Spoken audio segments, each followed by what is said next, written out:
हम सभी ने देखा कि कैसे हिंडनबर्ग की रिपोर्ट आई थी और उससे अडानी ग्रुप को 4 लाख करोड़ से ज्यादा का नुकसान हुआ। तीसरे नंबर पर थे सबसे अमीर व्यक्तियों की लिस्ट में अडानी, और उसके बाद उस रिपोर्ट के आने के बाद अब वो पहले फर्स्ट 10 में से भी बाहर निकल चुके हैं। 11वें नंबर पर उनका नाम आ गया है। लगातार जो शेयर्स की स्थिति है, कुछ ऐसी कंपनियां हैं जिनमें 4 से 5% की गिरावट अब भी आ रही है, लेकिन स्टेबिलिटी आ गई है क्योंकि अडानी को वो सपोर्ट मिल गया है जो वो चाहते थे। जो वो दाव उन्होंने खेला था वो हिंडनबर्ग की रिपोर्ट के ऊपर या जो चल रहा था उसके ऊपर पड़ गया है, और अडानी ग्रुप को इससे काफी कुछ मिला है। लेकिन इससे कुछ बातें उभर कर आई हैं, कुछ सवाल उभर कर आए हैं, क्योंकि हम आजकल भारत में हर चीज को राष्ट्रवाद से जोड़ते हैं। अगर आप देखें कि हिंडनबर्ग ने क्या क्या सवाल पूछे थे अडानी ग्रुप से, अगर उन सवालों के जवाब अडानी ग्रुप ने एक 400 पेज का एक हम ये कहें कि जवाब दिया था उसके अगेंस्ट में, तो अगर आप उस 400 पेज के जवाब को पढ़ें तो आपको कहीं पर भी ये नहीं दिखेगा कि हिंडनबर्ग के सवालों के जवाब कभी किसी भी पेज पर या कहीं पर भी स्ट्रेट वे में दिए गए हैं अडानी ग्रुप के द्वारा। अधिकतर सवालों में लिख दिया गया है कि ये आप हमारी एनुअल रिपोर्ट से पढ़ सकते हैं। तो मतलब यहां पर मैं ये गलत नहीं ठहरा रहा हूं अडानी ग्रुप को, या फिर मैं जस्टिफाई नहीं कर रहा हूं हिंडनबर्ग की रिपोर्ट को, क्योंकि हिंडनबर्ग खुद एक short term investment research firm है जो इसी तरीके से कंपनियों के शेयर गिराकर उन्हें कम दाम में खरीदती है और फिर बेच देती है। इस बात से भी मना नहीं किया जा सकता, लेकिन हम एक न्यूट्रलाइज सिचुएशन में देखें तो ये कहां तक ठीक है कि इसी 400 पेज के जवाब में अडानी ग्रुप ने ये कहा है कि ये अडानी कंपनी पर हमला नहीं है, ये भारत पर हमला है। किसी भी एक व्यापारी की कंपनी में अगर कोई गड़बड़ी कल को मिलती है तो हर कोई यही कहेगा ये भारत पर हमला है। और किसी भी एक व्यापारी या किसी भी वर्ग के किसी भी व्यक्ति से 140 करोड़ की आबादी हमारे देश की अगर कोई व्यक्ति गलत करता है तो उसे भारत पर हमला कैसे बताया जा सकता है? आप इसे कैसे जस्टिफाई कर सकते हैं? अब हम बात कर लेते हैं उस दाव पर जो खेला गया था।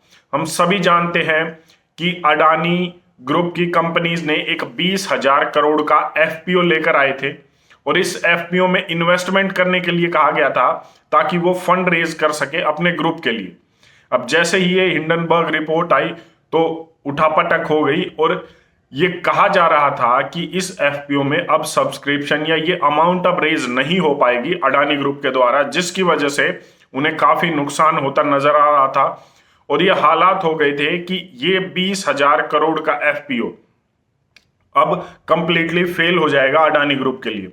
लेकिन यूएई की रॉयल फैमिली की एक कंपनी है आईएचसी, इंटरनेशनल होल्डिंग कंपनी। इस कंपनी ने $400 मिलियन अब अडानी ग्रुप के एफपीओ में इन्वेस्ट कर दिए हैं, मतलब 3,200 करोड़ से ज्यादा इसमें इन्वेस्ट कर दिए हैं। और ये जो 20,000 करोड़ का पूरा एफपीओ था ये टोटली सब्सक्राइब हो चुका है, मतलब ये फंड जो है रेज हो चुका है अडानी ग्रुप के लिए। अब इतना तो है कि अडानी ग्रुप में वो स्टेबिलिटी आ गई है इस दाव से जो अडानी ग्रुप चाहता था।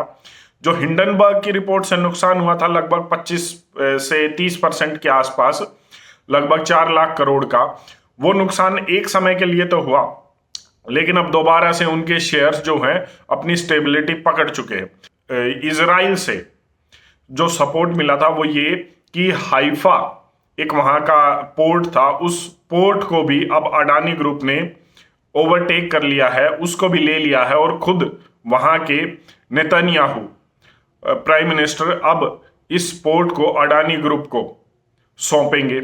ये दो चीजें ऐसी हुई, ये दो इंसिडेंट ऐसे हुए जिन इंसिडेंट की वजह से जो है पूरी दुनिया के इन्वेस्टर्स ने अडानी ग्रुप पर फिर से भरोसा जता दिया, और वो इस जंजाल से निकल गए, वो इस बवाल से निकल गए जो अब चल रहा था। लेकिन यहां पर सवाल ये भी उठता है, जैसा मैंने पहले बताया, कि कहां तक ठीक है हर चीज को राष्ट्रवाद से जोड़ना।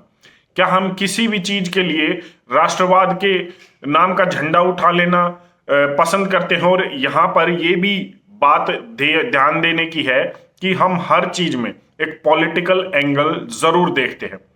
अगर मैं अडानी का विरोध कर रहा हूं तो मैं कांग्रेसी हो गया, अगर मैं अडानी का समर्थन करता हूं तो मैं बीजेपी वाला हो गया।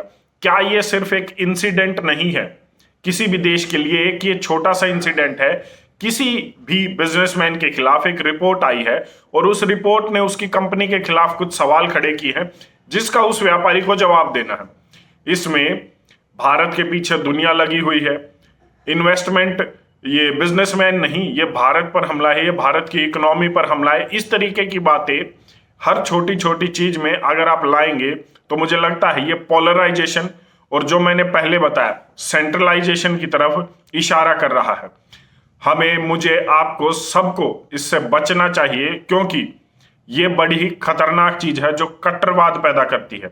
आप हर चीज को अगर पॉलिटिसाइज करेंगे, अगर पॉलिटिकल एंगल से जोड़ेंगे तो कोई भी व्यक्ति न्यूट्रल नहीं रह सकता। कोई भी व्यक्ति या खुद आप ही किसी भी चीज को जज नहीं कर सकते सही मायने में। आपकी इस पर अपनी क्या राय है एक बार कमेंट करके जरूर बताएं। धन्यवाद। जय हिंद।